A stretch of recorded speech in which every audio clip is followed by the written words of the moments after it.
নমস্কার বন্ধুরা, আপনারা দেখছেন সরকারি সংবাদ ইউটিউব চ্যানেল।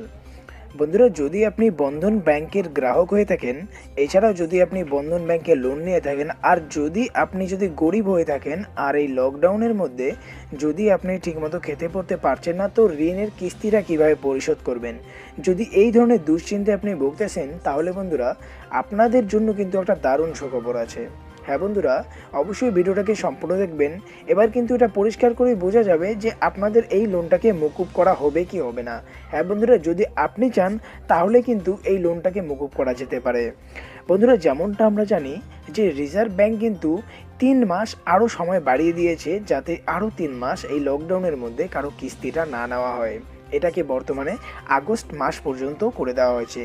তা সত্ত্বেও কিন্তু অনেক বেসরকারি ব্যাংক আছে যারা রেগুলার তাদের মাসিক যে কিস্তির যে সময়টা আছে, সেই সময় কিন্তু গ্রাহকদের কাছ থেকে ঋণের কিস্তি অলরেডি আদায় করা শুরু করে দিয়েছে। এবং এরই মধ্যে অনেক গরিব গ্রাহক এটাও ভাবছেন যে তারা কিস্তি এই লকডাউনের মধ্যে কিভাবে পরিশোধ করবে। বন্ধুরা, তাদেরই জন্য আজকে আমার এই ভিডিও সম্পূর্ণ দেখলেই কিন্তু আপনারা বুঝে যাবেন যে আপনারা কিভাবে এই ঋণটা থেকে বাঁচতে পারবেন। হ্যাঁ বন্ধুরা, এমন নয় যে যদি বন্ধন ব্যাংকের স্যার আপনার বাড়িতে আসে, তার মানে এটা নয় যে আপনাকে কিস্তি দিতেই হবে। সেখানেও যদি আপনি আমার কথা মতো কাজ করেন, তাহলে কিন্তু আপনাদের আগস্ট মাস পর্যন্ত আপনার এই কিস্তিটাকে মকুব করা হতে পারে। হ্যাঁ বন্ধুরা, সেটা ডিপেন্ড করবে যে আপনি আমার ভিডিওটাকে কতটা মনোযোগ সহকারে দেখছেন। বন্ধুরা, রিজার্ভ ব্যাংক থেকে কিন্তু পরিষ্কার করেই বলে দেওয়া হয়েছে যে কোনো ব্যাংকের কিস্তি আগস্ট মাস পর্যন্ত স্থগিত রাখা হবে। এই ধরনের আর্জি কিন্তু রিজার্ভ ব্যাংক সমস্ত বেসরকারি সরকারি ব্যাংকে জানিয়ে দিয়েছে।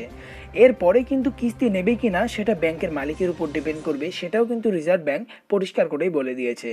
আর এই ক্ষেত্রে বন্ধন ব্যাংকের মালিক শ্রী চন্দ্রশেখর ঘোষ এটা পরিষ্কার করেই বলে দিয়েছে যেই গ্রাহকের যতটুকু সাধ্য ততটুকুই কিন্তু কিস্তি দিতে পারবে। এমন না যে 2000 কিস্তি হলে আপনাকে 2000ই দিতে হবে।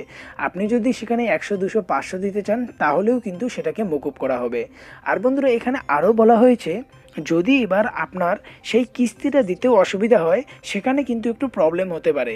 যদি আপনার পরিবারের অবস্থায় সেইভাবে আর্থিকভাবে ভেঙে পড়ে এই লকডাউনের মধ্যে, সেক্ষেত্রে কিন্তু আপনাদের জন্য অন্য একটা উপায় আছে, যেই উপায়টা এখন আমি আপনাদের বলতে যাচ্ছি। আর অবশ্যই যদি চান যে আপনার কিস্তিটাকে মকুব করা হোক, সবার আগে কিন্তু এই ভিডিওটাকে লাইক করে দেবেন। লাইক করে দেওয়ার পরে নিচে লাল রঙের সাবস্ক্রাইব বাটনে ক্লিক করে বেল নোটিফিকেশনটা অল করে দেবেন। বন্ধুরা, আপনারা স্ক্রিনে যে দুটো নম্বর দেখছেন, এই দুটো নম্বরে কল করে কিন্তু আপনারা আপনার বিশদ অসুবিধা জানাতে পারবেন।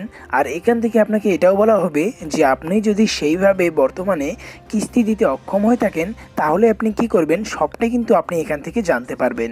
আমি যেমন কল করেছি, কল করার পরে আমি বলি যে বর্তমানে তো আমার লকডাউনে কোনো ব্যবসা নেই, কাজকর্ম নেই, তো আমি কিভাবে এই বন্ধনে কিস্তি বর্তমানে দিতে পারবো, এটা আমার দ্বারা সম্ভব না। তো তখন হেড অফিস থেকে আমি যখন এই নম্বরে কল করেছি, তখন এরা আমায় বলে যে যদি আপনার সেইভাবে অসুবিধা হচ্ছে, আর আপনার সাথে যদি আপনার আশেপাশের আরও যদি মানুষের এই ধরনের সমান প্রবলেম দেখা দেয়, তাহলে আপনারা যেই জায়গা থেকে আপনাদের লোনটাকে ছাড়া হয়েছিল সেই জায়গায় গিয়ে কথা বলতে হবে। হ্যাঁ বন্ধুরা, এই কথাটা আমি নিজেও গিয়ে দেখেছি। যদি আপনার সেইভাবে কিস্তি দিতে বর্তমানে অসুবিধা হচ্ছে, তাহলে কিন্তু আপনাকে আপনার দলের সদস্যদের নিয়ে সেই লোন অফিসে যেতে হবে।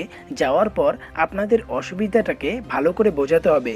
এরপরে কিন্তু আপনাদের আগস্ট মাস পর্যন্ত আপনাদের আর কোনো লোন দিতে হবে না। এই সময় পর্যন্ত আপনাদের বাড়িতে কোনো বন্ধনের স্যার এসে কোনো তড়িজড়ি করতে পারবে না।